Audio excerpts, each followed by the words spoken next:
Hello everyone, स्वागत है आपका हमारे YouTube channel GS exams cracker पर। तो आज की जो हमारी क्लास रहेगी, इस क्लास में हम जो आपका एसएससी का स्टेनोग्राफर का एग्ज़ाम हुआ है उसमें जितने भी ज्योग्राफी के क्वेश्चंस पूछे गए हैं वो सारे क्वेश्चंस कर लेंगे। टोटल नंबर ऑफ क्वेश्चंस 57 थे, तो 57 के 57 कर लेंगे।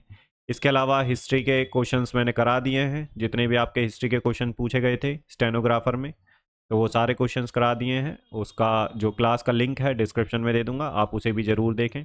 बाकी फर्दर अपडेट्स के लिए टेलीग्राम चैनल को ज्वाइन कर सकते हैं। उसका भी लिंक मैं डिस्क्रिप्शन में दे दूंगा। आपको जो भी स्टडी मटेरियल होगा वहाँ पे मिल जाएगा पीडीएफ के रूप में। ठीक है भाई। और इसके अलावा देखिए, मैं एक चीज़ और बता दूं, हमारे जितने भी एसएससी के एग्ज़ाम होंगे आने वाले दिनों में, या जो भी 2024 2025 में एग्ज़ाम हुए हैं, उन सभी के जितने भी क्वेश्चंस हैं जी के जीएस के, वो सारे आपको मिल जाएंगे यहीं पे, इसी चैनल पे। ठीक है, आप देख भी सकते हैं। बहुत सारी क्लासेस मैंने करा दी हैं, सीजीएल के 2024 की, इवन सीएचएसएल की और आरआरबी एनटीपीसी की। तो आपका कोई भी क्वेश्चन नहीं छूटेगा पीवाईक्यू का। अभी मैं सब्जेक्ट वाइज भी कराऊंगा, उसके लिए जो है हैंड रिटन नोट्स मैं तैयार करवा रहा हूँ। तो हैंड रिटन नोट से भी हम सब्जेक्ट वाइज पढ़ लेंगे, फिर उसके क्वेश्चंस लगा लेंगे। तो सारा जो है अपडेटेड मटेरियल आपको यहीं मिल जाएगा। ठीक है, तो चैनल को सब्सक्राइब कर लें फर्दर अपडेट्स के लिए। तो आने वाले दिनों में क्लासेस कंटिन्यू रहेंगी, सब हर सब्जेक्ट की जो है सब्जेक्ट वाइज कराऊंगा मैं पीवाईक्यू। ठीक है, तो ये हमारे जो क्वेश्चंस रहेंगे, न्यू जो क्वेश्चंस हैं, जो पैटर्न अब आ रहा है एसएससी जो पूछ रहा है, उसी पैटर्न पे आधारित हैं। आधारित क्या है? ये वही क्वेश्चन है जो स्टेनो में पूछे गए हैं आपके। तो देख लेते हैं भाई, अपना पहला क्वेश्चन क्या है। तो क्वेश्चंस बिल्कुल भी इजी नहीं होंगे, ठीक ठाक क्वेश्चन होंगे। बहुत ज़्यादा इजी भी नहीं होंगे, बहुत ज़्यादा टफ भी नहीं होंगे। ठीक है, तो अगर आपने सही ढंग से पढ़ा है तो क्वेश्चन हो भी सकते हैं, ऐसा नहीं है। तो हिंदी इंग्लिश दोनों में रहेगी क्लास। तो पहला क्वेश्चन है, रीड द फॉलोइंग स्टेटमेंट्स। तो स्टेटमेंट वन क्या कह रहा है? The process of vertical heating of the atmosphere is known as advection. Statement two कह रहा है, the transfer of heat through horizontal movement of air is called convection. Statement three कह रही है, loo winds in north India during summer are caused by advection. तो ये तीनों statement हैं, ये आपके ऑप्शन हैं। तो हमें बताना है कौन सी स्टेटमेंट करेक्ट है। तो इसका जो आंसर है वो है भाई ऑप्शन डी, स्टेटमेंट थर्ड ही करेक्ट है इसमें। कैसे? तो जो लू है, loo wind is in northern India during summer are caused by advection, तो ये एडवेक्शन के थ्रू होती है। ठीक है, जो लू चलती हैं। इसके बारे में कुछ इंपॉर्टेंट पॉइंट है। जो एडवेक्शन होता है, horizontal transfer of heat bye winds. जो हॉरिजॉन्टल ट्रांसफर होता है विंड्स का, ठीक है, horizontal transfer of heat, heat का जो हॉरिजॉन्टल ट्रांसफर होता है विंड के द्वारा, ठीक है, एयर के द्वारा, उसे एडवेक्शन बोलते हैं। और कन्वेक्शन क्या होता है? तो vertical heating of the atmosphere, ऐसे वर्टिकल हीटिंग होती है तो उसे बोलते हैं कन्वेक्शन, जो उसके द्वारा हीटिंग होती है। हम एक बार देख लेते हैं। देखो, इसमें जो है ये वाली स्टेटमेंट है, the process of vertical heating of the atmosphere is known as advection नहीं होता ये भाई कन्वेक्शन होता है। और इन्होंने ऐसे एक्सचेंज करके लिख रखी है स्टेटमेंट। और स्टेटमेंट टू क्या कह रही है? तो स्टेटमेंट टू कह रहा है, the transfer of heat through horizontal movement of air is called convection. तो इसे एडवेक्शन कहते हैं और इसे कन्वेक्शन कहते हैं। तो इन्होंने आपस में जो है एक्सचेंज कर रखी है। तो ये स्टेटमेंट भी गलत है, तो जहाँ पहली और दूसरी दिखे वहाँ पे काट दो। तो ये वाली भी स्टेटमेंट गलत है। ये वाली स्टेटमेंट जहाँ पे टू है वो काट दो। और statement one and two are correct, no, तो स्टेटमेंट थर्ड इज करेक्ट है। तो आपको अगर थोड़ा सा भी कंसेप्चुअल अंडरस्टैंडिंग है ज्योग्राफी की तो आप इस क्वेश्चन को कर ले जाएंगे। तो statement third is the right answer. ठीक है, ऑप्शन डी। ठीक है भाई, नेक्स्ट क्वेश्चन देख लेते हैं क्या है। तो स्टेटमेंट वाले क्वेश्चंस ज़्यादा आते नहीं थे भाई, और ठीक है, अगर पूछ लिए तो कोई बात नहीं, हम कर लेंगे। अगर हमारे कंसेप्ट क्लियर हैं ज्योग्राफी के तो हम सारे क्वेश्चंस कर लेंगे। तो नेक्स्ट क्वेश्चन है हमारा, name the Indian port that is the largest exporter of iron ore. तो भारत का वो कौन सा बंदरगाह है जो लौह अयस्क का सबसे बड़ा निर्यातक है, ये आपको बताना है। ये हैं आपके options, Paradip port, Chennai port, Visakhapatnam port या मारमगांव पोर्ट। तो इसका जो आंसर है वो है Marmagao port, option D is the right answer. जो मारमगांव पोर्ट पड़ता है ये गोवा में पड़ता है भाई। Handles major iron ore export of India. Paradip and Visakhapatnam जो है are also important ports but not leading in iron जो है और एक्सपोर्ट। मारमगांव जो है contribute significantly to India's mineral trade. Paradip का पोर्ट कहाँ पड़ता है? तो ये पड़ता है आपका उड़ीसा में, उड़ीसा। और विशाखापट्टनम, ये आप मुझे बताएंगे कमेंट सेक्शन में, ठीक है, कमेंट सेक्शन में ज़रूर बताएं अगर आपको पता है। जो मेजर पोर्ट हैं, 13 मेजर पोर्ट हैं, आपको उनके नाम बताने हैं कहाँ कहाँ पे हैं। अगर आपको पता है तो आप विशाखापट्टनम ही बता देना कहाँ के पे है, ठीक है। तो ये आपको बताना है। तो चेन्नई जो पोर्ट है वो है तमिलनाडु में। विशाखापट्टनम मैंने आपसे पूछा है ये कहाँ है, पारादीप मैंने बता ही दिया है, उड़ीसा में है, ठीक है। तो नेक्स्ट क्वेश्चन देख लेते हैं अपना, क्या है भाई, हिंदी में लिखा हुआ है भाई उसके नीचे। तो नेक्स्ट क्वेश्चन है, विच Indian state has the highest proportion of its workforce population जो है इंगेज्ड इन एग्रीकल्चर। तो भारत का वह कौन सा राज्य है जिसकी जो कार्यबल जनसंख्या का सर्वाधिक अनुपात कृषि में जो है संलग्न है, ये आपको बताना है। तो आपके ऑप्शन है राजस्थान, उत्तर प्रदेश, बिहार और ऑप्शन डी है पंजाब। तो इसका जो आंसर है वो है उत्तर प्रदेश, ठीक है। तो उत्तर प्रदेश जो है भारत का जो राज्य है जिसकी कार्यबल जनसंख्या का सर्वाधिक जो अनुपात वो कृषि में संलग्न है। तो option B is the right answer. Uttar Pradesh has the maximum agriculture workforce due to fertile alluvial soil and Ganga Yamuna plains. Bihar and Punjab also have the highest agriculture engagement, but UP leads in absolute. Around half of India's agriculture labor force is concentrated in UP, Bihar, West Bengal and Maharashtra. Next question देख लेते हैं, which union territory has the highest population density as per census 2011। तो जो जनगणना थी 2011 के अनुसार किस केंद्र शासित प्रदेश की जनसंख्या घनत्व सर्वाधिक है, ये आपको बताना है। ये आपसे पूछ रहा है यूनियन टेरिटरी की कि किस यूनियन टेरिटरी की सबसे जो है density, highest population density according to census 2011। तो ऑप्शन है चंडीगढ़, पुडुचेरी, लक्षद्वीप या दिल्ली। तो इसका जो आंसर है वो है दिल्ली। तो दिल्ली यूनियन टेरिटरी है, इसकी जो पॉपुलेशन डेंसिटी सबसे ज़्यादा है। तो Delhi has the highest population density among UTs 11,297 person per square kilometre as per census 2011। Chandigarh is also highest dense but lower than Delhi. Lakshadweep is smaller in area but has less density compare to Delhi. Next question है हमारा, which of the following rivers. तो आपको एक चीज़ ध्यान रखनी है पिछले वाले क्वेश्चन से कि जो सेंसस था 2011 वाला, उसके कुछ चीज़ें आपको पढ़ के जानी है ज़रूर, उसको इग्नोर मत करना, ज़रूर पढ़ के जाना सेंसस जो 2011 का था। विच of the following reverse forms a delta along the eastern coastal planes. तो निम्नलिखित में से कौन सी जो नदी है पूर्वी तटीय मैदानों के साथ डेल्टा का निर्माण करती है। तो विच of the following reverse forms a delta along eastern coastal planes. तो ये वाला इधर की तरफ ईस्टर्न कोस्टल प्लेन्स है ये, ठीक है।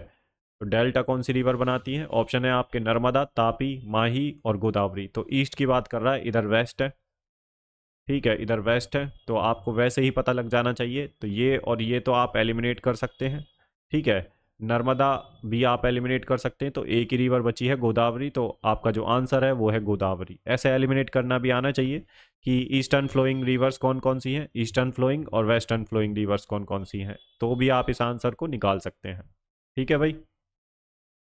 तो Godavari forms one of the largest delta in India on the eastern coastal planes. Narmada, Tapi और माही फ्लोज इनटू द अरेबियन सी। मैंने आपको बोला था कि आपको अगर पता है कि कौन सी ईस्टर्न फ्लोइंग है कौन सी वेस्टर्न फ्लोइंग है, तो आप इस क्वेश्चन को आराम से कर लेंगे एलिमिनेशन से भी। तो they do not form deltas. Other major delta forming rivers on the east coast, Krishna river, Mahanadi river और कावेरी रिवर, ठीक है। तो इतना आपको पता होना चाहिए, रिवर्स के बारे में ज़रूर पढ़ लें। नहीं पढ़ा है तो ज़रूर किसी की भी वीडियो देख लें। एक सुदर्शन गुर्जर सर हैं, सुदर्शन गुर्जर, ठीक है।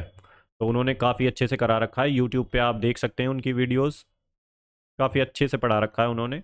मैपिंग बहुत अच्छी है उनकी, मैपिंग आप ज़रूर देखें उनकी, ठीक है। तो आपको सारी चीज़ें क्लियर हो जाएंगी और आप खुद भी मैप से पढ़ें भाई।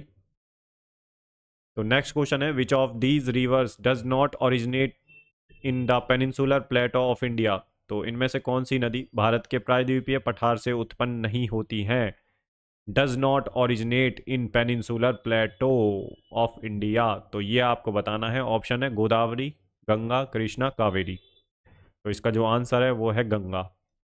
बाकी ये जो है पेनिनसुलर प्लेटो से ओरिजिनेट होती हैं, गोदावरी भी, कृष्णा भी और कावेरी भी। तो गंगा नहीं निकलती है, जो है पेनिनसुलर प्लेटो से नहीं निकलती है। ओरिजिन इसका गंगा का यहाँ से नहीं है, पेनिनसुलर प्लेटो से। तो option B is the right answer. इस बात का ध्यान रखें, बाकी ये पेनिनसुलर प्लेटो से निकलती हैं तीनों reverse. Ganga originate from Gangotri glacier in Himalayas, not from peninsular प्लेटो। गोदावरी, कृष्णा और कावेरी ओरिजिनेट होती हैं पेनिनसुलर प्लेटो से। Ganga is the India's longest river, forms the largest delta, Sundarban delta. ठीक है, गंगा और ब्रह्मपुत्रा जो रिवर हैं दोनों मिलके बनाती हैं सुंदरबन डेल्टा, लार्जेस्ट डेल्टा है वर्ल्ड का। नेक्स्ट क्वेश्चन है हमारा, what shape does a population pyramid take for a rapidly growing population. तो तीव्र गति से बढ़ती जनसंख्या के लिए जनसंख्या पिरामिड का आकार कैसा होता है, ये आपको बताना है। ये आपका जो है ह्यूमन ज्योग्राफी से क्वेश्चन पूछ लिया है। ये सारी चीज़ें आपको 11th-12th क्लास की जो एनसीईआरटीज़ हैं उनमें मिल जाएगी। ठीक है, तो ऑप्शन है आपके inverted triangle shape, circular shape, triangular shape या रेक्टेंगुलर शेप। तो इसका जो आंसर है वो है triangular shape. Option C is the right answer. ठीक है, तो ये जो ट्रायंगुलर शेप का जो पिरामिड है ये दर्शाता है रैपिडली ग्रोइंग पॉपुलेशन को। ठीक है, तो a triangular pyramid indicates high birth rate and high death rate but overall rapid growth. Narrow top जो है fewer old people, wide base जो होता है more children, seen in developing countries like India, Nigeria. Next question है हमारा, which of the following plateaus is located in the north eastern part of India. तो निम्नलिखित में से कौन सा जो पठार है भारत के उत्तर पूर्वी भाग में स्थित है। तो प्लेटू की बात कर रहा है, located in north eastern part of India. तो ऑप्शन है आपके मालवा प्लेटो, डेक्कन प्लेटो, छोटा नागपुर प्लेटो या शिलोंग प्लेटो। तो अगर आपने ज्योग्राफी में पढ़ा है, ठीक है, इंडियन ज्योग्राफी में, तो आप इस क्वेश्चन को बहुत ही आसानी से निकाल लेंगे। तो इसका जो आंसर है वो है शिलोंग प्लेटो। ठीक है, मालवा प्लेटो तो इधर नॉर्थ ईस्ट में नहीं पड़ता है भाई, यहाँ पे आप एलिमिनेट। डेक्कन प्लेटो साउथ में पड़ता है इधर की तरफ, डेक्कन प्लेटो, तो ये भी नहीं होगा इसका आंसर। छोटा नागपुर प्लेटो, हाँ ये थोड़ा सा इधर पड़ता है लेकिन नॉर्थ ईस्ट में, बिल्कुल नॉर्थ ईस्ट में नहीं पड़ता है, तो ये भी आप एलिमिनेट करके आंसर्स निकाल लेंगे। ठीक है, शिलोंग प्लेटो। तो Shillong plateau lies in the Meghalaya, तो मेघालय में पड़ता है, known as Scotland of east, rich in coal, limestone, uranium and famous for heavy rainfall, जो है मासिनराम, चेरापूंजी यहीं पे पड़ती हैं। ठीक है, तो लोकेशन जरूर ध्यान रखनी है शिलोंग प्लेटो की, नॉर्थ ईस्ट रीजन में मेघालय में पड़ता है।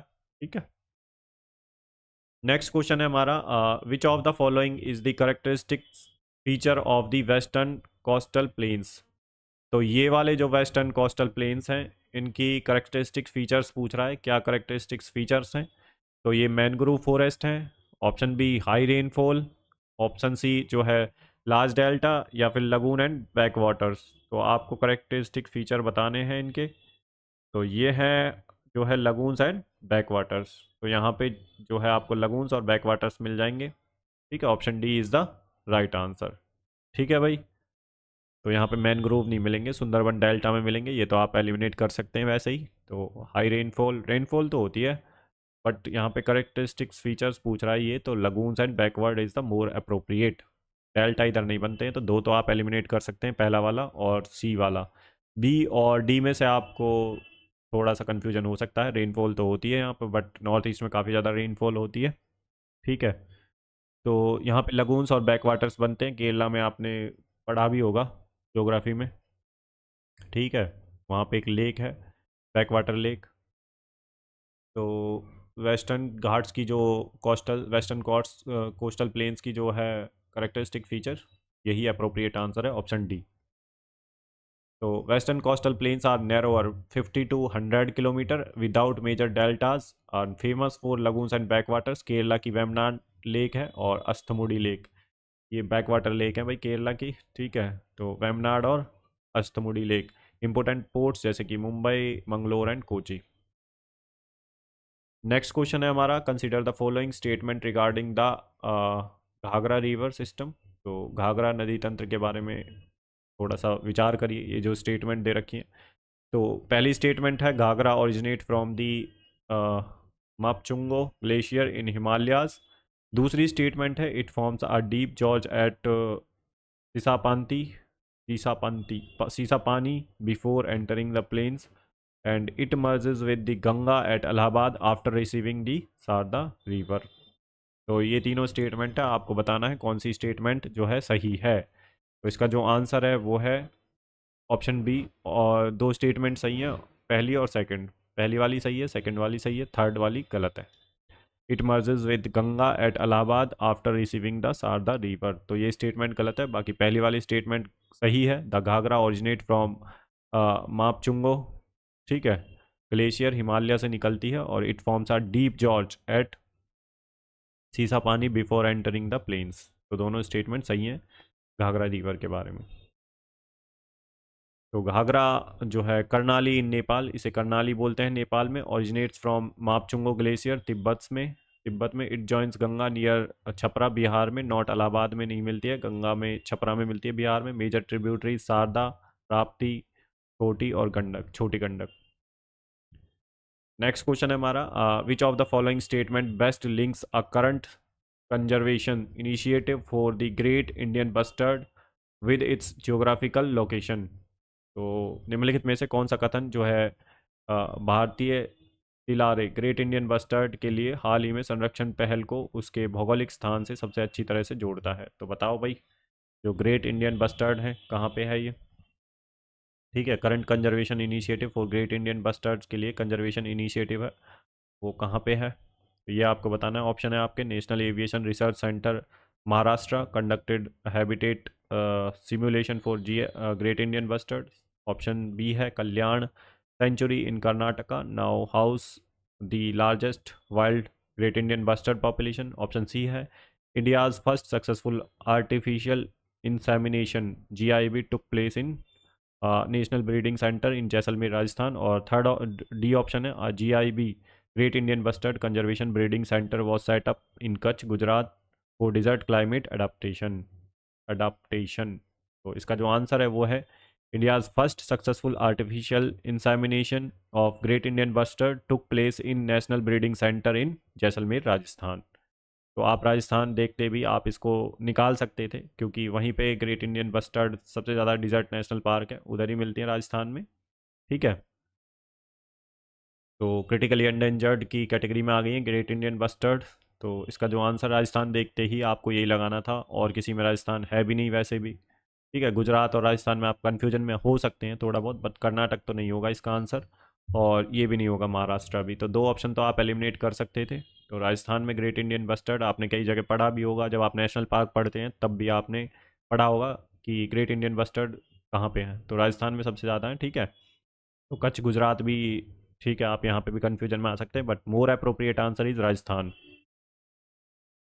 तो great Indian bustard critically endangered है IUCN की लिस्ट में। मेन हैबिटेट है डिजर्ट नेशनल पार्क राजस्थान में है, वहाँ पे मिलती हैं जो ग्रेट इंडियन बस्टर्ड है। आर्टिफिशियल ब्रीडिंग सेंटर सेटअप इस जैसलमेर 2019 में सेटअप किया गया था, population mostly in Rajasthan and Gujarat में।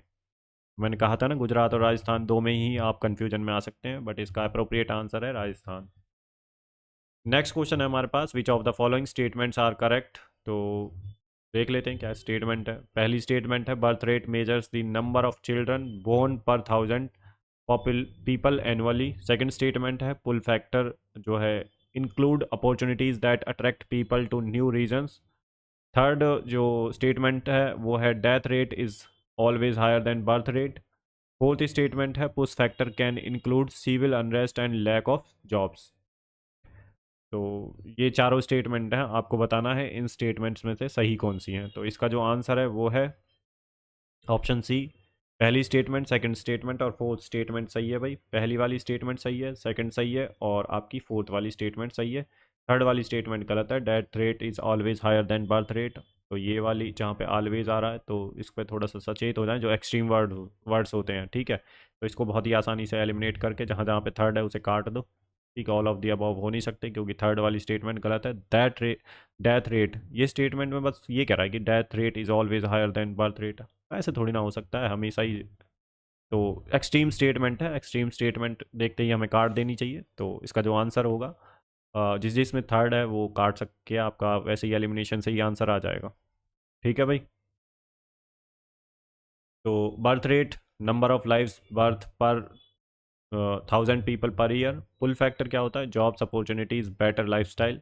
पुश फैक्टर होता है अनएम्प्लॉयमेंट, कॉन्फ्लिक्ट एंड डिजास्टर्स हो जाए तो पुश फैक्टर है ये, ठीक है। और पुल फैक्टर जैसे जहाँ पे अपॉर्चुनिटीज अच्छी हैं, जॉब्स अच्छी हैं, बेटर लाइफस्टाइल है, तो वो एक तरह से पुल फैक्टर होता है। पुश फैक्टर में अनएम्प्लॉयमेंट है तो दूसरी जगह काम करने के लिए जाएगा, वो एक तरह से पुश फैक्टर है। कॉन्फ्लिक्ट हो रहा है, डिजास्टर्स आ रहे हैं। Death death rate is not always higher, in most cases birth जो रेट होता है higher than death rate in developing countries. Next question है which layer of the earth's atmosphere is primarily responsible for absorbing ultraviolet radiation from the sun. तो which layer of the earth atmosphere की कौन सी layer है is primarily responsible for absorbing ultraviolet radiation, जो UV rays को जो है absorb करती है, जो सन से निकलती हैं। तो ये आपको बताना है। ऑप्शन है थर्मोस्फेयर, स्ट्रेटोस्फेयर, मीजोस्फेयर या ट्रोपोस्फेयर। तो इसका आंसर तो बहुत ही आसान है आपके लिए देना, तो इसका जो आंसर है वो है स्ट्रेटोस्फेयर, ठीक है। Stratosphere is the right answer, ठीक है। तो स्ट्रेटोस्फेयर में ओजोन लेयर प्रेजेंट होती है, ठीक है, तो जिसकी वजह से जो यूवी रेस हैं उन्हें रोकती है जो सन से आती हैं। तो ओजोन लेयर इन स्ट्रेटोस्फेयर 15 से 35 किलोमीटर एल्टीट्यूड, एल्टीट्यूड भाई हाइट होती है एल्टीट्यूड, ये अर्थ है। और ये जो है एटमॉस्फेयर है, पहली वाली लेयर है, ये फिर सेकंड लेयर होगी, ये थर्ड लेयर होगी, ऐसे ऐसे। तो जो स्ट्रेटोस्फेयर होती है वो स्ट्रेटोस्फेयर के अंदर ओजोन लेयर है, वो 15 से 35 किलोमीटर एल्टीट्यूड, एल्टीट्यूड मतलब height, absorbs harmful UV radiations, protects life on earth from skin cancer और कैटरेक्ट, स्किन कैंसर होने से और मोतियाबिंद होने से बचाती है। स्ट्रेटोस्फेयर टेम्परेचर जो है stratosphere temperature increase with altitude due to ozone absorption. तो वैसे जनरली क्या होता है, जो एटमॉस्फेयर की लेयर्स होती हैं, जैसे जैसे एल्टीट्यूड बढ़ता है तो टेम्परेचर कम होता है, लेकिन स्ट्रेटोस्फेयर में उल्टा है। तो स्ट्रेटोस्फेयर में जैसे जैसे हाइट इंक्रीज होती है तो टेम्परेचर भी इंक्रीज होता है, ठीक है। क्यों? क्योंकि यहाँ पे ओजोन लेयर प्रेजेंट है जो कि एब्जॉर्ब करती है यूवी रेज को जो सन से आती हैं। नेक्स्ट क्वेश्चन है हमारा विच is the largest island of India in terms of area. तो क्षेत्रफल की दृष्टि से भारत का सबसे बड़ा द्वीप कौन सा है? लार्जेस्ट आइलैंड इंडिया का कौन सा है भाई, इन टर्म्स ऑफ एरिया, क्षेत्रफल के आधार पर? ऑप्शन है आपका रामेश्वरम, ग्रेट निकोबार आइलैंड, श्रीहरिकोटा या मजूली आइलैंड। तो ये तो रिवराइन आइलैंड है, तो सबसे बड़ा जो है आइलैंड पूछ रहा है, तो इसका जो आंसर है वो है great Nicobar island. Option B is the right answer. Majuli island riverine island है जो कि ब्रह्मपुत्रा पर बना हुआ है, ठीक है भाई। तो जो ग्रेट निकोबार आइलैंड है इसका एरिया ये दे रखा है, लार्जेस्ट आइलैंड है इंडिया का। लोकेशन क्या है? अंडमान और निकोबार ग्रुप का एक आइलैंड है। Campbell Bay National Park and Indira Point southernmost tip of India located here. जो ग्रेट निकोबार आइलैंड है यहाँ पे कैंपबेल बे जो नेशनल पार्क है वो है, उसकी लोकेशन है। और इंदिरा पॉइंट जो सबसे साउदर्न मोस्ट पॉइंट है इंडिया का, इंदिरा पॉइंट है, वो उसकी लोकेशन भी यहीं पे है, ग्रेट निकोबार आइलैंड पे। नेक्स्ट क्वेश्चन है which Indian union territory has the most schedule caste. तो किस जो है केंद्र शासित प्रदेश में जो है अनुसूचित जातियों की संख्या सर्वाधिक है, ये आपको बताना है। शेड्यूल कास्ट जो है सबसे ज़्यादा कहाँ पे है? तो ऑप्शन है आपके दिल्ली, चंडीगढ़, लद्दाख या लक्षद्वीप। तो ये है भाई दिल्ली में, option A is the right answer. तो Delhi has the largest schedule caste population among UTs. Census 2011 के according about 16% of Delhi's population belong to schedule caste. Major जो है एससी कम्युनिटी में ये सारे आते हैं, ठीक है। नेक्स्ट है क्वेश्चन हमारा the Alaknanda river originates from which of the following. तो अलकनंदा नदी निम्नलिखित में से किससे जो है निकलती है? तो ओरिजिनेशन पूछ रखा है अलकनंदा रिवर का। तो ऑप्शन है आप सतोपंथ ग्लेशियर, जैमू ग्लेशियर, मिलान ग्लेशियर या गंगोत्री ग्लेशियर। तो इसका जो आंसर है वो है Satopanth glacier. Option A is the right answer. जो अलकनंदा रिवर है वो सतोपंथ ग्लेशियर से निकलती है। तो Alaknanda originates from the Satopanth glacier near Badrinath, Uttarakhand से निकलती है। It is a major tributary of Ganga, Ganga की ट्रिब्यूटरी है। कॉन्फ्लुएंस एट देवप्रयाग पर मिलती है। अलकनंदा और भागीरथी मिलके गंगा बनाती हैं, ठीक है भाई। तो रिवर्स के क्वेश्चंस काफ़ी आ रहे हैं, तो रिवर्स आपको पता होनी चाहिए। नेक्स्ट क्वेश्चन है which of the following is not a primary factor affecting the variation of insolation on earth. पृथ्वी पर सौर विकिरण इंसोलेशन के अंतर को प्रभावित करने वाला प्राथमिक कारक इनमें से कौन सा नहीं है? नॉट पूछ रहा है, not a primary factor affecting the variation of insolation on earth. तो ऑप्शन है हमारे presence of water bodies in an area, rotation of the earth on its axis, transparency of the atmosphere and angle of inclination of the sun's rays. तो इसका जो answer है वो है presence of water bodies in an area. तो not पूछ रहा है यहाँ पे, तो not a primary factor affecting the variation of insolation of on earth. तो कौन सा इनमें से जिसकी वजह से जो है कोई अफेक्ट ही नहीं पड़ेगा अर्थ की जो इंसोलेशन में वेरिएशन है? तो यह presence of water bodies in an area, तो इससे कोई फर्क नहीं पड़ेगा। ठीक है, तो option A is the right answer. बाकी रोटेशन ऑफ अर्थ से फ़र्क पड़ता है, transparency of atmosphere, angle of inclination से जो सन की रेज होती हैं उनसे फ़र्क पड़ता है, अफेक्ट होता है variation of insolation on earth. तो primary factors earth rotation, revolution, inclination of sun's rays and atmospheric transparency, इनसे फ़र्क पड़ता है। Presence of water bodies influence location climate, not global insolation pattern. Insolation की total incoming solar radiation received on earth surface, ये आपको पता होना चाहिए भाई। नेक्स्ट क्वेश्चन है the western coastal plains are narrower compare to eastern coastal plains because. तो ये बात कर रहा है इधर वाले की, जो ये वेस्टर्न कोस्टल प्लेन्स हैं ये इधर वाले ईस्टर्न कोस्टल प्लेन्स हैं। ईस्ट और वेस्ट कई बार कन्फ्यूजन होता है, ये नॉर्थ है ये साउथ है भाई, इधर ईस्ट है और ये वेस्ट है। तो यहाँ पे कह रहा है western coastal plains are narrower compare to eastern coastal plains because.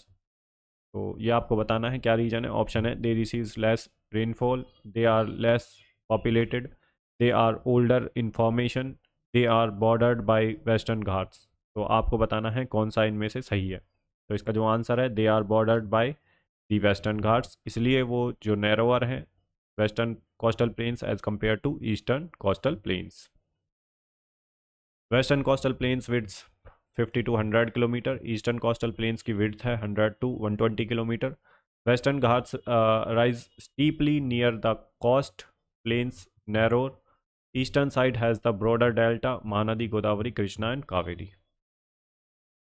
Next question है हमारा name the state which is the largest producer of lignite coal. तो आपको स्टेट बताना है इनमें से कौन सा है जो लार्जेस्ट प्रोड्यूसर है लिग्नाइट कोल का। तो ऑप्शन है महाराष्ट्र, गुजरात, राजस्थान, तमिलनाडु। तो इसका जो आंसर है वो है Tamil Nadu, option D is the right answer. और Neyveli Tamil Nadu India's largest lignite brown coal reserve है, और लिग्नाइट लो ग्रेड कोल है, हाई मॉइस्चर कंटेंट होता है इसमें, यूज्ड मेनली इन power generation, Nyoli thermal power station, Tamil Nadu. तो ये भी ध्यान रखना है आपको। नेक्स्ट क्वेश्चन है हमारे पास which of the following statement best explains why certain regions जो है एग्जिबिट हाई पॉपुलेशन डेंसिटी। तो निम्नलिखित में से कौन सा कथन सबसे अच्छे से बताता है कि कुछ क्षेत्रों में जनसंख्या घनत्व सबसे अधिक क्यों होता है? तो why certain regions exhibit high population density, तो कौन सी स्टेटमेंट इनमें से आपको बताती है? तो पहला जो है आपका ऑप्शन है region offering fertile land, favourable climate, abundant natural resources and robust economic opportunities are most likely to have high population density. B option है high population density is predominantly found in area with poor infrastructure and limited access to essential services. तो यहाँ पे कैसे हो सकती है भाई? तो ये स्टेटमेंट आप एलिमिनेट कर सकते हैं। तीसरी स्टेटमेंट है regions with limited natural resources tends to have high population because of competition for fewer materials. तो ये भी एक तरह से नेगेटिव स्टेटमेंट है, जहाँ पे लिमिटेड रिसोर्सेज हैं तो फिर वहाँ पे कैसे पॉपुलेशन ज़्यादा रह सकती है। Area with mountainous terrain and arid climates often support dense population, no भाई, प्लेन एरियाज़ में ज़्यादा सपोर्ट करती है। तो ये तीनों तो आप एलिमिनेट कर सकते हैं अगर आपको थोड़ी सी भी नॉलेज है। तो रीजन्स ऑफरिंग फर्टाइल लैंड जहाँ पे होती है, फेवरेबल क्लाइमेट अच्छा होता है, अबंडांट नेचुरल रिसोर्सेज काफ़ी ज़्यादा हैं, रोबस्ट इकोनॉमिक अपॉर्चुनिटीज़ हैं, तो वहाँ पे जो है हाईएस्ट पॉपुलेशन डेंसिटी होगी, हायर पॉपुलेशन डेंसिटी। तो option A is the right answer. तो high density in Indo Gangetic plains, fertile soil है, इरिगेशन जॉब्स काफ़ी हैं। तो sparse population in desert mountains में कम रहती है, थार डिजर्ट जैसे Himalaya. Population density depends on physical soil climate, socio economic factors पे डिपेंड करती है, इंडस्ट्रीज सिटीज़ इन सभी पे। नेक्स्ट क्वेश्चन है if a person views the earth from above the north pole he will observe that the earth rotates in. तो यदि कोई पर्सन जो है उत्तरी ध्रुव के ऊपर से पृथ्वी को देखे तो वह देखेगा कि पृथ्वी घूम रही है किस डायरेक्शन में, anti clockwise, no rotation, random spin या क्लॉकवाइज डायरेक्शन में। तो ये लगेगा उसे एंटी क्लॉकवाइज डायरेक्शन में घूम रही है। Option A is the right answer. ठीक है भाई। तो earth rotates west to east counter clockwise when viewed from the north pole. Rotation period 23 घंटे 56 मिनट। ठीक है, sidereal day. This rotation cause day and night cycle. Next question है हमारा, which Indian plateau is formed primarily by volcanic activities. तो इनमें से कौन सा जो है भारतीय प्लेटो है, पठार है, जो बना है वॉल्केनिक एक्टिविटीज़ की वजह से। ऑप्शन है आपके मालवा, शिलोंग, छोटा नागपुर, डेक्कन प्लेटो। तो इसका तो आंसर सभी को पता होगा, डेक्कन प्लेटो है इसका answer. Option D is the right answer, Deccan का पठार। ठीक है। तो Deccan plateau formed from basaltic lava flows Deccan traps about 66 million years Cretaceous Paleogene period में, और जो है covers Maharashtra, Telangana, part of Madhya Pradesh and Karnataka. तो यहाँ तक फैला हुआ है ये जो डेक्कन प्लेटो है। नेक्स्ट क्वेश्चन है हमारा असर्सन रीजनिंग का। तो assertion A, the Chambal river is known for its badland topography called Chambal riverines. Reason है the Chambal flows through a deep gorge and eroded terrain before joining the Yamuna. आपको बतानी है इन चारों में, इन दोनों असर्सन और रीजन्स में से चार ऑप्शन दिए हैं, तो आपको बताना है कौन सा सही है कौन सा गलत है। तो इसका जो आंसर है वो है ए और बी दोनों सही हैं, बट जो आर है वो करेक्टली एक्सप्लेन नहीं करता ए को। तो Chambal river is known for its badland topography, ये तो आप सभी ने पढ़ा होगा, called the Chambal riverine. Reason है इसका the Chambal flow through a deep gorge. ठीक है भाई, and eroded terrain before joining the Yamuna. अब ये इसका जो है रीजन नहीं है, करेक्टली एक्सप्लेन नहीं कर रहा है आर ए को, बट ठीक स्टेटमेंट दोनों सही है बिल्कुल। ठीक है। तो option B is the right answer. तो Chambal riverines badland topography formed by gully erosion, gully का इरोजन होता है जिसकी वजह से जो है बार्डलैंड टॉपोग्राफी बनती है। Chambal flows through Madhya Pradesh, Rajasthan and Uttar Pradesh joins Yamuna. Chambal जो रिवर की बात कर रहा है, चंबल जो है ट्रिब्यूटरी है यमुना रिवर की, जो कि मध्य प्रदेश, राजस्थान, उत्तर प्रदेश में फ्लो करती है। Region in famous for dacoits historically. Next question है, कंसीडर द फॉलोइंग कैरेक्टरिस्टिक्स। निम्नलिखित विशेषताओं पर विचार कीजिए। ये आपके जो है ये स्टेटमेंट 1 है 2 है और ये है आपकी 3। 3 स्टेटमेंट दे रखी हैं। इनमें से आपको बताना है which of the above characteristics are primarily associated with black soil. तो इनमें से जो ऊपर स्टेटमेंट दी हुई हैं तीनों, 1 2 और 3, इनमें से आपको बताना है कौन सी प्राइमरली एसोसिएटेड है ब्लैक सॉइल से। ठीक है, काली मिट्टी से। तो पहली स्टेटमेंट है high moisture retaining capacity often developing deep cracks during dry hot weather. दूसरी स्टेटमेंट है ideal for tea and apple cultivation due to high fertility and cold climate preference. Third है rich in lime, iron, magnesia and aluminium but poor in phosphoric content. तो इसका जो answer है भाई वो है पहली स्टेटमेंट और थर्ड स्टेटमेंट सही है। Option B is the right answer. बाकी सेकंड स्टेटमेंट गलत है, ideal for tea and apple cultivation due to high fertility and cold climate preference. तो ये तो गलत है भाई। ठीक है। तो यहाँ पे हाई मॉइस्चर रिटेनिंग कैपेसिटी होती है इसमें, often developing deep cracks during dry hot weather, पहली स्टेटमेंट सही है। और थर्ड क्या है, rich in lime, iron, magnesia and aluminium but poor in phosphoric content. तो आपको इस क्वेश्चन से क्या समझ आना चाहिए, आपको समझ आना चाहिए कि करेक्टरिस्टिक्स क्या क्या हैं ब्लैक सॉइल की। तो आपको जितनी भी सॉइल है इंडिया में, जितने भी तरीके की सॉइल हैं, आपको करेक्टरिस्टिक्स पता होनी चाहिए उनकी आने वाले एग्जाम्स के लिए। ठीक है।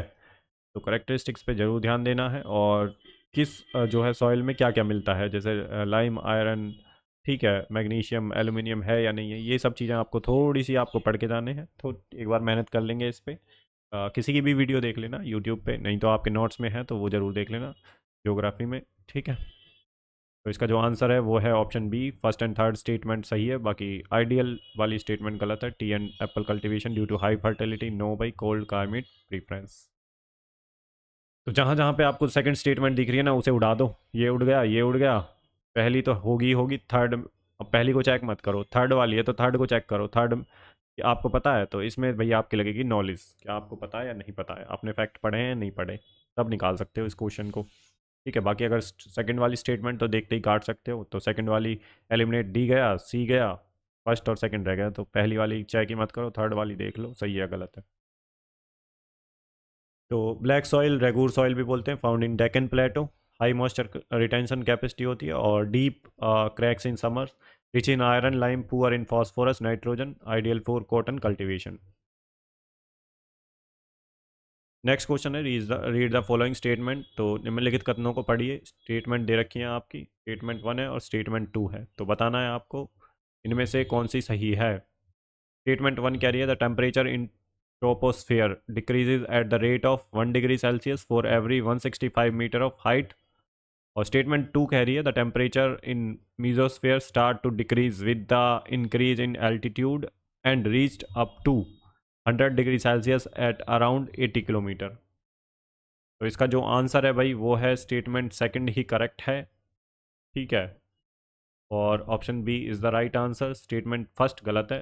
तो the temperature in troposphere decreases at the rate of 1 degree Celsius for 165 metre of height, तो ये स्टेटमेंट गलत है। ये आप पढ़ोगे तो ज्योग्राफी में पता चलेगा। तो ये स्टेटमेंट पहली वाली गलत है, बाकी स्टेटमेंट 2 सही है। The temperature in mesosphere starts to decrease with the increase in altitude and reached up to -100 degree Celsius at around 80 kilometre. तो स्टेटमेंट सेकंड सही है, बाकी स्टेटमेंट फर्स्ट गलत है। हर 165 मीटर पे कितना जो है टेम्परेचर कम होता है ये आपको पढ़ना है। ठीक है, तो ये जब आप पढ़ेंगे ज्योग्राफी में तो आपको पता चलेगा। ठीक है भाई, तो नेक्स्ट क्वेश्चन देख लेते हैं अपना क्या है। 1 मिनट रुकिए भाई।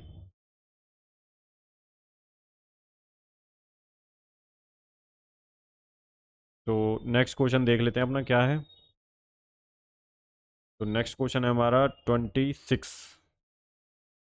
The highest rainfall in India gets recorded in Kashi and Khasi and Jaintia hills, in which state will you find these hills.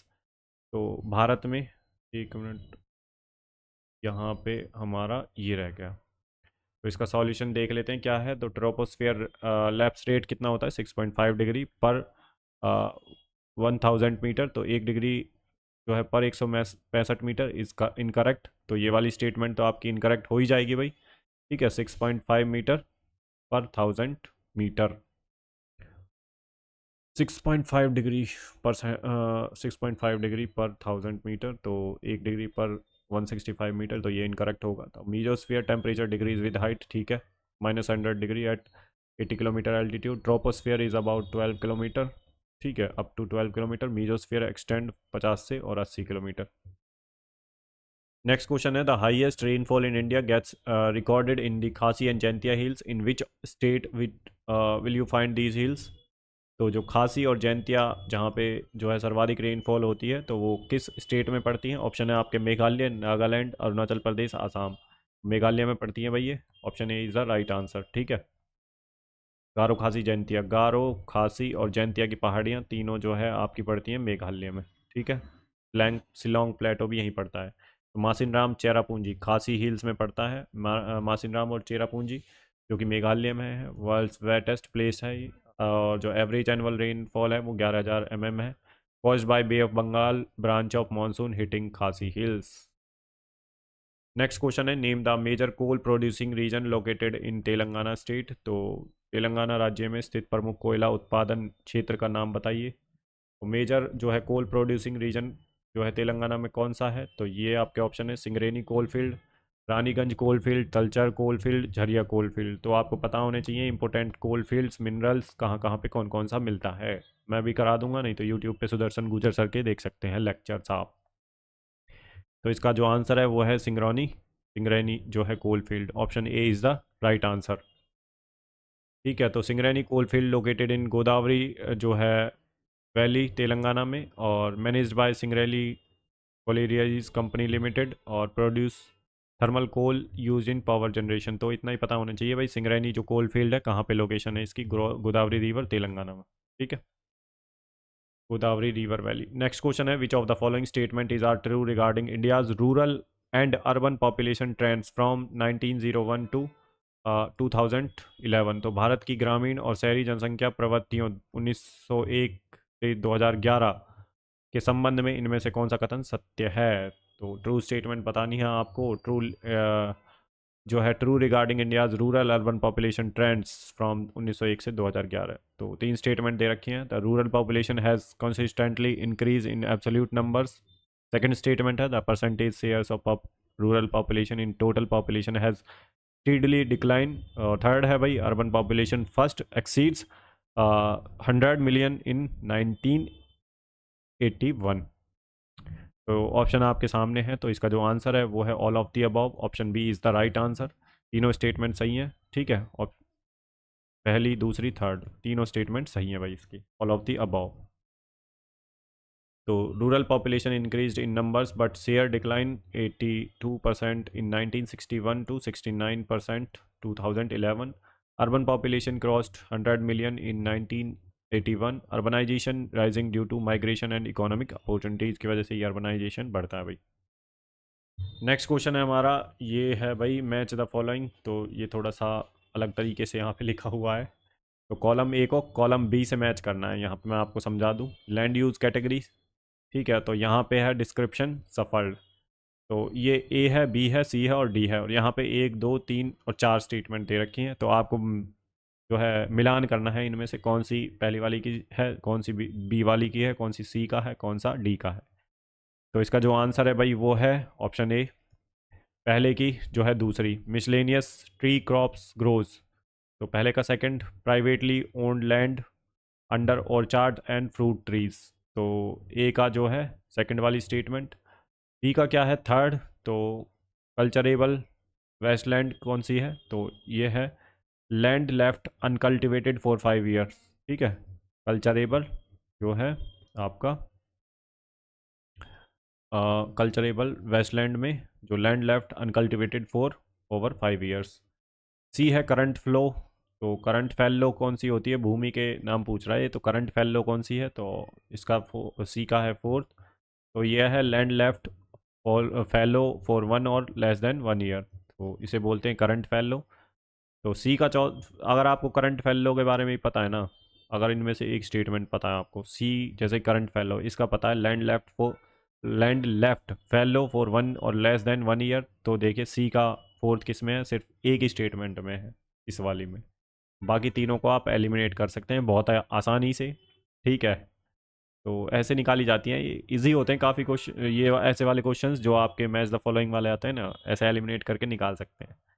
Next है fallow other than current fallow. तो जो है डी का है फर्स्ट। तो land left fallow for more than 1 year but less than 5 year. तो अगर इनमें से आपको एक भी पता है स्टेटमेंट, तो आसानी से आप एलिमिनेट करके निकाल सकते हैं। तो डी का फर्स्ट, ठीक है भाई, ऐसे निकाले जाते हैं ये। अगर चारों स्टेटमेंट नहीं पता है आपको, मैच द फॉलोइंग में चारों के चारों नहीं पता है, तो किसी एक को पता है, तो ऐसे एलिमिनेट करने की कोशिश करिए। क्या दूसरी स्टेटमेंट में नहीं दे रखा, जैसे सी का फोर्थ इसी स्टेटमेंट में, और ये हमें एग्जैक्टली पता है, किसी दूसरे में दे रखा है सी का फोर्थ, नहीं नहीं नहीं, तो एलिमिनेट करके ये वाली स्टेटमेंट ही आ जाती है। Miscellaneous tree crops orchard fruit trees और culturable wasteland uncultivated more than 5 years, current fallow less than 1 year, other fallows 1 to 5 years uncultivated. Next question है हमारा, which of the following factors contributes to the low child sex ratio in some economically developed northern state of India. तो कौन से factors हैं जो contribute करते हैं low child sex ratio in some economically developed जो नॉर्दर्न स्टेट्स हैं India के, उनमें। तो स्टेटमेंट दे रखी हैं आपको, चारों स्टेटमेंट, इनमें से बताना है। पहली स्टेटमेंट है increased accessibility to parental sex determination method. दूसरा है high level of female literacy and empowerment. तीसरी स्टेटमेंट है societal preference for male children in inheritance and family support. Fourth statement है strengthened enforcement of gender equal politics policies. तो इसका जो answer है वो है फर्स्ट एंड थर्ड स्टेटमेंट, ठीक है, ऑप्शन सी। पहली और थर्ड स्टेटमेंट सही है, बाकी दूसरी और चौथी स्टेटमेंट गलत है, ठीक है। तो इसमें थोड़ा सा आपको दिक्कत आ सकती है इस क्वेश्चन में। तो increase accessibility to parental sex determination method, ठीक है। High level of female literacy and empowerment, इसकी वजह से क्या होता है, low sex child sex ratio in some economically developed northern state of India. तो फैक्टर्स की पूछ रहा है, फैक्टर्स कॉन्ट्रीब्यूट्स, पहले आपको क्वेश्चन को समझ लेना है भाई अच्छे से। Factors contribute to the low child sex ratio in some economically developed northern state of India. तो क्या है इसके पीछे का reason, increase accessibility to parental sex determination method, सही है। High level of female literacy and empowerment, नहीं ये तो गलत है भाई, उल्टा दे रखा है ये, ठीक है। तो दूसरा जहाँ जहाँ पे काट दो, इसमें है, इसमें है, दो स्टेटमेंट बच गई, पहली और चौथी। तो दो बच गए आपके ऑप्शंस, पहला जो है ये वाला सी और डी। तो इसमें देखते हैं अब, societal preference for male children in inheritance and family support, ये स्टेटमेंट थोड़ी सही है, क्योंकि नॉर्थ जो है स्टेट्स की बात कर रहा है इंडिया में। तो फोर्थ स्टेटमेंट है strengthened enforcement of gender equal policies, नहीं भाई ये स्टेटमेंट गलत है, तो फोर्थ भी गलत है, तो सी इसका जो है आंसर है, ठीक है। तो low child sex ratio due to sex selective abortion, male child preference, inheritance family support के लिए developed state like Punjab Haryana showed skewed sex ratio. Next question है आपका जो है क्वेश्चन नंबर 31 है, मैच कॉलम ए और denudational process with column B their dividing force energy. तो column A में दे रखे हैं, ठीक है, कॉलम बी से मिलान करना है उनका। तो इसका जो आंसर है भाई वो है आपका ऑप्शन ए। तो वेदरिंग क्या होती है, तो वेदरिंग होती है ग्रेविटेशनल मॉलिक्यूलर स्ट्रेस केमिकल जो है एक्शंस की वजह से। तो पहले का दूसरा, ठीक है, तो जिसमें पहले का दूसरा है उनको देखिए, बाकी तीनों को एलिमिनेट कर दीजिए, बाकी जो दो हैं उन्हें एलिमिनेट कर दिए, पहले का दूसरा इसमें है, पहले का दूसरा इसमें है, ठीक है। अब क्या करना है हमें, मास मूवमेंट क्या होता है, तो मास मूवमेंट में देखना है कि हमें पता है ग्रेविटेशनल फोर्स की वजह से होता है मास मूवमेंट जो होता है। तो बी का है तीसरा, तो बी का तीसरा देखेंगे हम किस में है, तो क्योंकि ये दोनों तो हमने एलिमिनेट कर दी, तो बी का फर्स्ट इसमें है, बी का थर्ड इसमें है। अगर हमें दूसरी वाली स्टेटमेंट पता है तो यही सही होगी, इसमें बी का फर्स्ट है, तो ये वाली भी एलिमिनेट कर देंगे हम। तो इरोजन एंड ट्रांसपोर्टेशन, तो सी का क्या है पहला, तो काइनेटिक एनर्जी से होता है इरोजन और ट्रांसपोर्टेशन। डेन्यूडेशन ओवरऑल प्रोसेस, तो ये होता है external force acting on earth surface, ठीक है भाई। तो ऐसे आप एलिमिनेट कर सकते हैं। वेदरिंग केमिकल और मॉलिकुलर स्ट्रेस की वजह से, मास मूवमेंट ग्रेविटेशनल फोर्स की वजह से, इरोजनल और ट्रांसपोर्टेशन काइनेटिक एनर्जी की वजह से, वाटर विंड और ग्लेशियर्स की वजह से, और denudation overall extract external force wearing away earth surface, ठीक है। तो डेन्यूडेशन में मतलब एक्सटर्नल फोर्स जो होते हैं उनकी वजह से जो अर्थ सरफेस होती है वो, ठीक है, उसे जो है ट्रांसपोर्टेशन या इरोजन होता है उससे। नेक्स्ट क्वेश्चन है, name the state in which the Bhitarkanika mangroves are located. तो भीतरकनिका जो मैनग्रोव्स हैं वो कहाँ पे है, उसकी जो लोकेशन है, ऑप्शन दे रखे हैं उड़ीसा, आंध्र प्रदेश, तमिलनाडु, वेस्ट बंगाल। तो इसका जो आंसर है वो है उड़ीसा में, भीतरकनिका नेशनल पार्क भी है वहाँ पे, ठीक है, और मैनग्रोव्स भी वहीं पे मिलेंगे जब वहीं पे भीतरकनिका नेशनल पार्क। अगर आपने नेशनल पार्क 106 के 106 नेशनल पार्क है बाहर इंडिया में, तो 106 के 106 आपको याद होनी चाहिए उनकी लोकेशंस, ठीक है, तो आप बहुत सारी चीज़ें निकाल ले जाएंगे एनवायरमेंट में, ज्योग्राफी में। तो उड़ीसा इसका आंसर है, ठीक है। तो Bhitarkanika mangroves located in Kendrapara district Orissa में, famous for salt water crocodile के लिए फेमस है, और ऑलिव रिडली टर्टल्स मिलते हैं वहाँ पे। India's second largest mangrove ecosystem है आफ्टर सुंदरबन। सुंदरबन किसकी वजह से है, गंगा और ब्रह्मपुत्र रिवर की वजह से मिलता बन के मिलता है। तो वर्ल्ड का लार्जेस्ट डेल्टा है, तो ये सेकंड, इंडिया का सेकंड लार्जेस्ट डेल्टा कौन सा है, तो भितरकनिका। भितरकनिका मैनग्रोव्स जो है लोकेशन उड़ीसा में, और भितरकनिका नेशनल पार्क भी उड़ीसा में ही पड़ता है। नेक्स्ट क्वेश्चन है, earth remote sensing satellite EOS are primarily design to. तो जो अर्थ रिमोट सेंसिंग सैटेलाइट है वो प्राइमरली डिज़ाइन किया गया है। ऑप्शन है आपके, drill to earth crust for mineral sample. Option B है monitor weather land use environmental change on earth. Option सी है build underground transport system. Option D है study the internal structure of earth using seismic wave. तो इसका जो answer है वो है monitor weather land use and environmental changes on earth. तो ये भाई इसका जो अर्थ रिमोट सेंसिंग सैटेलाइट है, इसका ये प्राइमरली डिज़ाइन किया गया है to monitor weather land use environmental changes on earth, ठीक है। तो अर्थ ऑब्जेक्ट जो है अर्थ जो है ऑब्जर्वेशन सैटेलाइट जो है, ये ट्रैक करता है agriculture, forestry, soil, weather, environment. India's IRS Indian remote sensing series provide crucial data, helps in disaster management, crop forecasting और अर्बन प्लानिंग के लिए इम्पोर्टेंट है। नेक्स्ट क्वेश्चन है हमारा, which of the following state has the lowest population in India according to the 2011 census of India. तो कौन सा state है जिसकी लोएस्ट पॉपुलेशन थी सेंसस 2011 के अकॉर्डिंग? ऑप्शन है महाराष्ट्र, उड़ीसा, पंजाब, मध्य प्रदेश। तो इसका जो आंसर है वो है Punjab. Option C is the right answer. तो among these four Punjab has the lowest population in census 2011। जो स्टेट दिए हैं उनमें से पूछा है। Sikkim has the lowest population among all the states, Indian states. Uttar Pradesh is the most populous, जो है 200 मिलियन, इन 200 मिलियन प्लस थे 2011 के जो सेंसस था उसमें। नेक्स्ट क्वेश्चन है, which of the following correctly matched the population growth phase in India with its की characteristics. तो निम्नलिखित में से कौन सा जो है भारत की जनसंख्या वृद्धि के चरण को उसकी प्रमुख विशेषता से सही मिलाता है, ये आपको बताना है।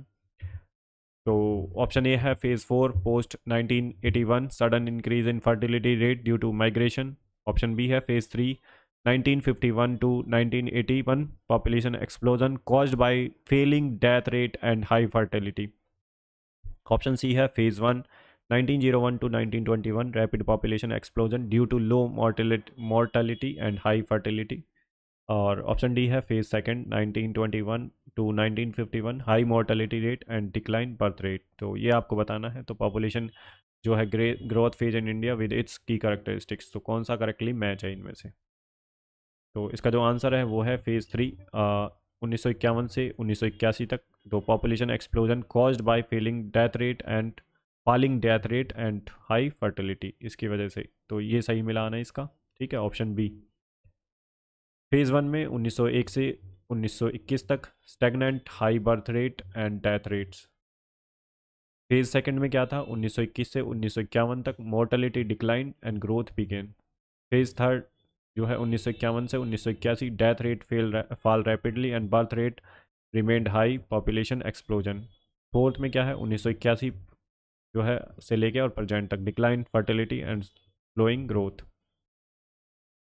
नेक्स्ट क्वेश्चन है, which of the following is an erosional landform created primarily by river action. तो रिवर एक्शन के द्वारा कौन से जो है इरोजनल लैंडफॉर्म क्रिएट होती है, ये आपको बताना है। मोराइंस बनते हैं, डेल्टा बनते हैं, जॉर्ज बनता है या लीवी बनती है। तो इसका जो आंसर है वो है जॉर्ज, ठीक है। तो ये रिवर एक्शन की वजह से इरोजन होता है जिसकी वजह से जॉर्ज बनते हैं, ठीक है। तो जॉर्ज क्या होते हैं, narrower steep side valley carved by rivers in hard rocks. Delta क्या होते हैं, depositional land form at river mouth. Moraine depositional glacier features होते हैं। और levee natural embankment formed by the river deposition. Next question है हमारा, name the port that is privately owned by Adani group. तो जो उस बंदरगाह का नाम बताइए जो अडानी समूह के स्वामित्व में है, जिसे अडानी ग्रुप ने ओन किया है। तो क्या नाम है उसका? ऑप्शन है आपके Visakhapatnam port, Chennai port, Kandla port, Madura port. तो इसका जो आंसर है वो है मदुरा पोर्ट, गुजरात में। Option D is the right answer.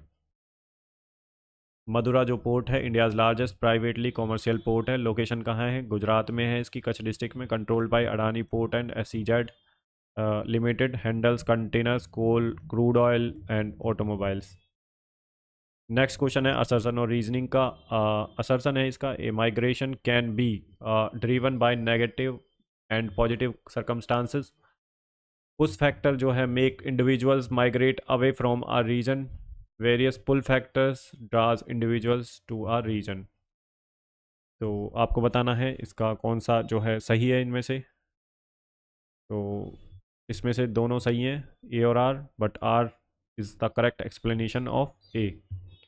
तो migration can be driven by negative and positive circumstances, ये स्टेटमेंट सही है। रीजन क्या है इसका? Push factor make individual migrates from a region, ठीक है। Individual migrate away from the region, from a region, ठीक है, push factor. Where pull factor draws individuals to a region. तो दोनों स्टेटमेंट सही है और जो रीजन है वो एक्सप्लेन करता है ए को। Push factor poverty unemployment wars natural disaster की वजह से पुश फैक्टर होता है। पुल फैक्टर जहाँ पे जॉब्स अच्छी हैं, एजुकेशन, हेल्थ केयर, सेफ्टी है। Migration result from combined push and pull dynamics. Next question है हमारा, consider the following statement regarding the evolution of India's major drainage system. तो भारत की प्रमुख नदी प्रणालियों के विकास के संबंध में निम्नलिखित कथनों पर विचार कीजिए। तो ये स्टेटमेंट दे रखी हैं, आपको बताना है कौन सी स्टेटमेंट इनमें से सही है। द एंशियंट इंडो ब्रह्मा जो है Indo Brahma river is believed to have split into 3 major drainage system over time. Second statement है the Ganga and its Himalayan tributaries represents the central drainage system. Third statement है the western drainage system consist of the Brahmaputra and its tributaries. तो इसका जो answer है वो है पहली और सेकंड स्टेटमेंट। ठीक है, option D is the right answer. तो फर्स्ट और जो सेकंड स्टेटमेंट है वो सही है, और थर्ड स्टेटमेंट आप एलिमिनेट कर सकते हैं। The western drainage system consist of Brahmaputra and its tributaries. तो इधर ईस्ट है, इधर वेस्ट है, इधर वेस्ट है, इधर ईस्ट है, तो वेस्टर्न ड्रेनेज सिस्टम तो यहाँ पे तो होगा नहीं। तो ये स्टेटमेंट जहाँ पे तीसरा दिखे उसे काट दो। तो तीनों स्टेटमेंट आप एलिमिनेट करके इससे आपका वैसे ही आंसर आ जाएगा। अगर आपको ये पता है कि तीसरी स्टेटमेंट गलत है, western drainage system consist of Brahmaputra and its tributaries, ये ध्यान रखना है डियर लर्नर्स, तो तीसरी स्टेटमेंट को आप एलिमिनेट कर सकते हैं। ठीक है, पहली वाली स्टेटमेंट और सेकंड वाली स्टेटमेंट सही है। तो Indo Brahma rivers ancient mega river system है। It gives rise to 3 drainage system, Indus जो है west, Ganga central and Brahmaputra east. Ganga और इसकी ट्रिब्यूटरीज सेंट्रल सिस्टम बनाती हैं। Brahmaputra is part of eastern drainage not western. तो आपको मैंने बोला था ना, तीसरी स्टेटमेंट को आप एलिमिनेट करके आंसर तक पहुंच सकते हैं। नेक्स्ट क्वेश्चन है असर्सन और रीजन का। तो पहला है assertion, migrants who enter a new country और a region called immigrants. Reason है इसका immigrants are people who leave their country to settle elsewhere. तो ये आपको बताना है क्या है इसका सही आंसर। तो both A and R true, R is the correct explanation of A. तो migrants who enter a new country और अ रीजन कॉल्ड इमिग्रेंट्स, तो उन्हें इमिग्रेंट बोलते हैं। और emigrant are people who leave their country to settle elsewhere. तो दोनों statement सही हैं, और आर जो है करेक्ट एक्सप्लेनेशन है ए का। तो option B is the right answer. Immigrants क्या होते हैं? People entering another country. Emigrants people living their home country. इन दोनों के बारे में डिफरेंस पता होना चाहिए। Migration terms depend on perspective, inflow और आउटफ्लो। नेक्स्ट क्वेश्चन है हमारा, how does the faint young sun paradox challenge our understanding of early earth climate. तो फेंट यंग सन विरोधाभास जो है प्रारंभिक पृथ्वी की जलवायु की हमारी समझ को कैसे चुनौती देता है, ये आपको बताना है। ऑप्शन है आपके, it implies there was no liquid water on earth early earth. Option B है, it provides the moon once had an atmosphere. It suggest that early solar output was too weak to prevent global freezing. And fourth है आपका, it shows earth was too hot due to excessive solar radiation. तो इसका जो answer है वो है भाई, it suggest that early solar output was too weak to prevent global freezing. तो option C is the right answer. तो the sun's luminosity was 30% weaker 4 billion years ago. Despite weaker sun, geological जो है evidence shows liquid water जो है exist on earth. Greenhouse gas like CO2 और CH4 helped maintain warmth. Next question है हमारे पास, read the following statement. तो ये है हमारे पास स्टेटमेंट 1 है और ये है स्टेटमेंट 2। तो diastrophism includes all process that move, elevate और build up portion of the earth crust. Second statement है हमारे पास, exogenic process drives their energy from atmosphere influenced by solar energy and tectonic gradients. तो कौन सी statement सही है इनमें से आपको बताना है। तो इसका जो आंसर है वो है option C is the right answer. Option B है भाई इसका। ठीक है, दोनों स्टेटमेंट सही हैं, पहली वाली स्टेटमेंट भी सही है और सेकंड वाली स्टेटमेंट भी सही है। तो diastrophism crystal deformation, folding, faulting, uplift, subsidence, exogenic, weathering, erosion, deposition, ये सब हैं भाई इसमें। नेक्स्ट क्वेश्चन है, which river is the main source of water for the Hirakud dam. तो हीराकुंड बांध के लिए मुख्य जल स्रोत कौन सी नदी है। तो ऑप्शन है आपके, महानदी, गोदावरी, कृष्णा एंड कावेरी। तो ये है Mahanadi, option A is the right answer. ठीक है, हीराकुंड डैम जो है महानदी रिवर पर ही बना हुआ है। तो Hirakud dam world's longest earthen dam है, built across Mahanadi river in Odisha, provide irrigation, flood control and जो है हाइड्रो इलेक्ट्रिसिटी। नेक्स्ट क्वेश्चन है, which of the following biosphere reserve is correctly matched with its state. तो बायोस्फीयर रिजर्व और किस state में वो बताना है आपको। तो ऑप्शन है आपके शेषाचलम हिल्स आंध्र प्रदेश, और दिहांग दिबांग मेघालय, पंचमरी जो है गुजरात, और डिब्रू सिकोवा ये है आपका मणिपुर। तो ये वाला तो आप एलिमिनेट कर सकते हैं, पंचमढ़ी, ठीक है, गुजरात में, ऑप्शन सी वाला। और डिब्रू सिकोवा मणिपुर ये भी नहीं है, ठीक है, तो ये भी एलिमिनेट कर सकते हैं। डिब्रू साइकोवा असम में है शायद, और दिहांग दिबांग तो ये भी नहीं है भाई, ये है आपका अरुणाचल प्रदेश में। शेषाचलम हिल्स ये है आंध्र प्रदेश, यही सही है, option A is the right answer. तो आपको पता होना चाहिए, biosphere reserve total 18 biosphere reserve है इंडिया में, तो लोकेशन आपको ज़रूर पता होनी चाहिए। तो Seshachalam hills Andhra Pradesh known for red Sanders, और दिहांग दिबांग एक्चुअली अरुणाचल प्रदेश, और पंचमढ़ी जो है मध्य प्रदेश में है, डिब्रू साइकोवा असम में है, ठीक है। Which state has the lowest population in India, तो कौन सी जो है सबसे कम पॉपुलेशन वाला स्टेट है? तो ऑप्शन है आपके मणिपुर, अरुणाचल प्रदेश, सिक्किम और मिजोरम। तो सिक्किम में सबसे कम जो है पॉपुलेशन है भाई, ठीक है। सेंसस 2011 के according Sikkim least populated populous Indian state है, और लक्षद्वीप लीस्ट पॉपुलस यूटी है, Uttar Pradesh most populous state है। नेक्स्ट क्वेश्चन है, according to the census 2011 which Indian state UT has no scheduled tribe, तो किसमें जो है 2011 के सेंसस के अनुसार कौन सा स्टेट या यूटी है जिसमें जो है शेड्यूल्ड ट्राइब नहीं है? ऑप्शन है आपके केरला, गोवा, पौंडुचेरी और छत्तीसगढ़। तो ये है Pondicherry, Puducherry, option C is the right answer. Census 2011 Puducherry populate reported 0% scheduled tribes, and Goa has ST population 10.23%, Kerala में है एसटी पॉपुलेशन, छत्तीसगढ़ में भी है, ठीक है, डोमिनेटेड है। नेक्स्ट क्वेश्चन है, which of the following statement correctly differentiated alluvial soil from red and yellow soils, तो निम्नलिखित में से कौन सा कथन जलोढ़ मिट्टी को जो है लाल मिट्टी लाल और पीली मिट्टी से सही ढंग से अलग करता है, ये आपको बताना है। ऑप्शन है alluvial from rock red yellow, river transported, और ऑप्शन बी है alluvial older type most fertile red yellow colour by iron, alluvial sandy loam to clay red yellow sandy loam less fertile जो है upland, alluvial rich in जो है phosphorus and humus, और red yellow rich in potash. तो आपको बताना है इनमें से, तो इसका जो आंसर है वो है ऑप्शन सी अलूवियल जो है सैंडी लॉम टू क्ले, और रेड येलो जो है sandy loam less fertile upland होती है, option C is the right answer. Alluvial soil most fertile deposited by rivers found in Indo Gangetic plains, और texture varies from sandy loam to clay. Red and yellow soils formed by weathering of crystalline rock poor in humus and nitrogen found in Odisha, Chhattisgarh and Karnataka. Next question है हमारे पास, match the following ports corridors column A and their strategic benefits to India column B. बताओ भाई, column A को column B से match करो। तो इसका जो आंसर है वो है ए, पहले का थर्ड, ए का थर्ड। तो चाबार पोर्ट कहाँ पड़ता है? तो ये पड़ता है access to Central Asia bypass Pakistan, bypassing Pakistan. तो चाहबार पोर्ट ईरान में है ये, access to Central Asia bypassing Pakistan, तो पहले का थर्ड। तो ये वाली स्टेटमेंट और ये वाली जो ऑप्शन है एलिमिनेट कर देंगे, पहला और सी वाला ऑप्शन रह गया। अब देखते हैं IMEC, India middle east European corridor, तो इसका है भाई लिंक इंडिया विद यूरोप या मिडल ईस्ट। तो बी का फर्स्ट किस में है? तो इसी में है, तो ये वाली स्टेटमेंट सही होगी, ये वाला जो है ऑप्शन सही होगा।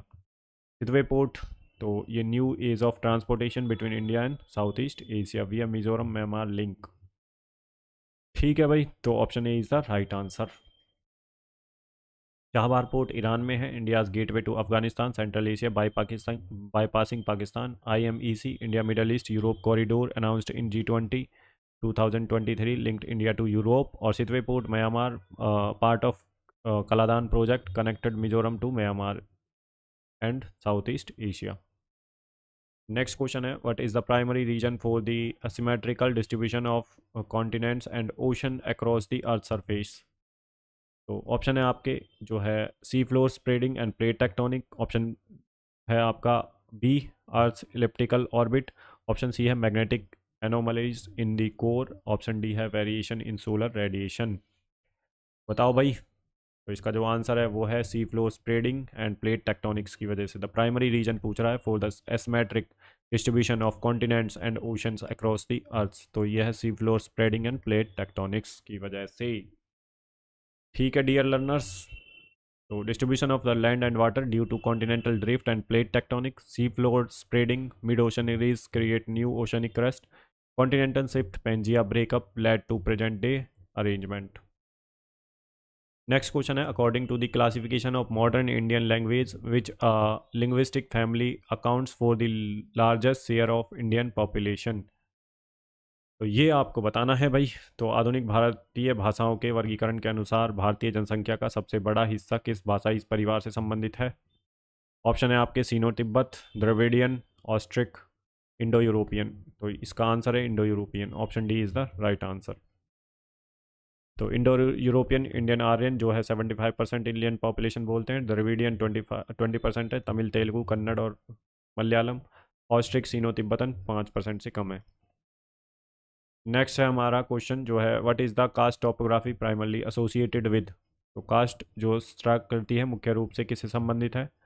तो ऑप्शन है आपके ground water action in limestone और डोलोमाइट रीजन, ऑप्शन बी है river meandering in alluvial plains, option सी है glacier deposition in polar region, and option D है wind erosion in arid desert. तो karst topography primarily associated with, तो ये है ground water action in limestone on dolomite region, option A is the right answer. So karst topography forms by dissolution of limestone and dolomite rocks by groundwater and features sinkhole caves, underground streams. Famous example Chambal valley, Madhya Pradesh, Rajasthan, Slovenia, karst topography इसका example है। Next question है हमारे पास, match the following wild life sanctuaries column में their respective state, तो wild life sanctuary किस state में ये आपको बताना है। Gandhi Sagar wild life sanctuary, Sonai Rupai wild life century, Kaimur, और यह है युथरंगरम वाइल्ड लाइफ सेंचुरी, तो इसका जो आंसर है वो है ए, ठीक है, पहले का बी। तो जो गांधी सागर है वो है आपका मध्य प्रदेश में, और सोनाई जो है वो है आपका असम में, और कैमूर जो है आपकी पड़ती है बिहार में, और ये है युथरंगरम, ये है आपकी तेलंगाना में। ठीक है भाई, option A is the right answer, याद रखें भाई, इनको पूछ सकता है आने वाले एग्जाम में। गांधी सागर जो है मध्य प्रदेश, सोनाई रुपाई आसाम में, कैमूर बिहार में, चित्रंगम जो है तेलंगाना में। ठीक है, तो नेक्स्ट क्वेश्चन देख लेते हैं अपना क्या है भाई। तो which high altitude observatory in India is known for hosting an optical infrared telescope use for space observation in Ladakh, option है आपके Udaipur solar observatory, and option B है Hanle Indian astronomical observatory, option सी है Nainital Aryabhatta observatory, option D है mount Abu infrared observatory satellite observatory, तो कहाँ पे है which high altitude observatory in India known for hosting the optical infrared telescope used for space observation in Ladakh, तो इसका जो आंसर है वो है हैंडले इंडियन एस्ट्रोनॉमिकल जो है ऑब्जर्वेटरी। तो हेनले ऑब्जर्वेटरी लद्दाख में है, one of the world's highest site for optical IR telescope, houses Himalayan Chandra telescope established by Indian institute of astrophysics. Next question है, which of the following agro climate and soil condition is most suitable for the cultivation of wheat, agro climate condition and soil condition, ठीक है, सबसे ज़्यादा suitable है जो है cultivation of wheat के लिए, तो वो आपको बताना है। ऑप्शन है आपके ये चार ऑप्शन दे रखे हैं, इसमें से बताना है, आप ट्राई करिए भाई। तो इसका जो आंसर है वो है टेम्परेचर क्रॉप, जो है टेम्परेचर जो है क्रॉप्स के लिए, winter temperature 10 to 15 degree, summer temperature जो है 21 से 26 डिग्री, क्ले लॉमी सॉइल चाहिए, ठीक है, तो ये इसकी करेक्टरिस्टिक्स हैं। ठीक है, इस टेम्परेचर में ये जो है एग्रो क्लाइमेट और सॉइल कंडीशन पूछी है इन्होंने, तो ये ही इसका राइट आंसर है, ऑप्शन सी। वीट जो है रबी क्रॉप है, नीड को cool climate during growth and warm dry climate during ripening, और ideal soil fertile clay loamy well drained है सॉइल चाहिए। Major producers UP, Punjab, Haryana and MP. Next question है, which planet has the longest day in the solar system, तो सौरमंडल में किस ग्रह का दिन सबसे लंबा है ये आपको बताना है। ऑप्शन है वीनस, मार्स, जुपिटर और अर्थ, तो इसका जो आंसर है वो है Venus, option A is the right answer. ठीक है, तो Venus rotation period 243 earth days, longest in solar system, Venus rotates retrograde east to west, A day on Venus is longer than its year, 225 Earth day. Next question है हमारे पास, the Jog fall in Karnataka is formed from which river. तो Jog fall Karnataka में किस river के द्वारा बनता है? ऑप्शन है आपके गोदावरी, कावेरी और सरावती या कृष्णा। तो का जो आंसर है वो है ऑप्शन सी, सरावती रिवर पर जॉग फॉल। ठीक है, तो Jog fall second highest plunge waterfall है इंडिया का। लोकेशन है शिमोगा डिस्ट्रिक्ट कर्नाटका में, found by the Sharavati river, known locally as Gerosoppa falls और जोगादा गुंडी। नेक्स्ट क्वेश्चन है, match the following cropping seasons with their major crops. Cropping season और मेजर क्रॉप्स से मिलान करना है। इसका जो आंसर है वो है सी, पहले का जो है खरीफ, जून टू सितंबर। तो आपको बताना है खरीफ की क्रॉप्स कौन कौन सी हैं। तो ये है भाई राइस, कॉटन, बाजरा, मेज, ज्वार और तुर। रबी की क्रॉप्स कौन कौन सी हैं? तो रबी की क्रॉप्स हैं भाई आपकी वीट, ग्राम, रेपसीड, मस्टर्ड और बार्ले। जायद की क्रॉप्स कौन कौन सी हैं? तो वो हैं वेजिटेबल्स, फ्रूट्स एंड फॉडर्स। तो ये हैं जो है आपकी क्रॉप्स। खरीफ क्रॉप मानसून क्रॉप है, राइस, मेज, बाजरा, कॉटन, पल्सेस। रबी क्रॉप्स में विंटर्स में जो होती हैं वीट, बार्ले, मस्टर्ड और ग्राम। जायद क्रॉप समर शॉर्ट सीजन की होती हैं, वाटरमेलन, ककम्बर, वेजिटेबल, फोडर्स, ये सब होते हैं। India's agriculture calendar is strongly dependent on monsoon rainfall. तो डियर लर्नर्स, यहाँ पे हमारे 57 जो क्वेश्चंस थे जो आपके ये स्टेनो में पूछे गए हैं, एसएससी स्टेनो में, ये सब हमने कर लिए हैं। तो भाई क्लास कैसी लगी, अपने जो सजेशन है वो कमेंट बॉक्स में ज़रूर दें। लाइक करें चैनल को और चैनल को सब्सक्राइब कर लें अगर क्लास पसंद आई तो। ठीक है, और आने वाली क्लासेस के लिए आपको कहीं और जाने की ज़रूरत नहीं है, सारे क्वेश्चंस आपको PYQ यहीं पे मिल जाएंगे 2025 के भी। ठीक है, तो भाई टाइम लगता है मेरे को थोड़ा सा, क्योंकि मैं खुद ही ये PPT वगैरह सब कुछ खुद ही बनाता हूँ, तो उसमें थोड़ा सा टाइम लगेगा। तो आप अपना प्यार सपोर्ट बनाए रखिए, फैमिली को बड़ा कीजिए ताकि हम और अच्छे से चीज़ों को कर सकें। ठीक है, और जल्दी ला सकें चीज़ें, तो आपको बिल्कुल एक्यूरेट मिलेंगी। ठीक है, तो अब नेक्स्ट लेक्चर में हम दूसरे सब्जेक्ट के लिए आएंगे जो इसमें आपके स्टेनो में पूछे गए हैं, एसएससी स्टेनो में। ठीक है, इसके अलावा आरआरबी एनटीपीसी का जो आपका एग्ज़ाम हुआ है 2025 में जो चल रहा है, उसके जितने भी क्वेश्चन हैं मैंने सारे करा दिए हैं, आप देख सकते हैं सब्जेक्ट वाइज। उसकी भी क्लासेस जो है चैनल पे हैं। बाकी आप टेलीग्राम चैनल को ज्वाइन कर सकते हैं फर्दर अपडेट्स के लिए। ठीक है, वहाँ पे आपको PDF वगैरह सारा कुछ मिल जाएगा। बाकी चैनल को सब्सक्राइब करें, लाइक करें और अपने रिव्यूज़ कमेंट सेक्शन में ज़रूर दें। आपका अगर कोई दोस्त प्रिपरेशन कर रहा है तो उसे भी ज़रूर बताएं। तो भाई आज के लिए इतना ही, मिलते हैं नेक्स्ट क्लास में। तब तक के लिए अपना ध्यान रखिए, गुड बाय, जय हिंद। और हम टू द पॉइंट पढ़ते हैं बिल्कुल।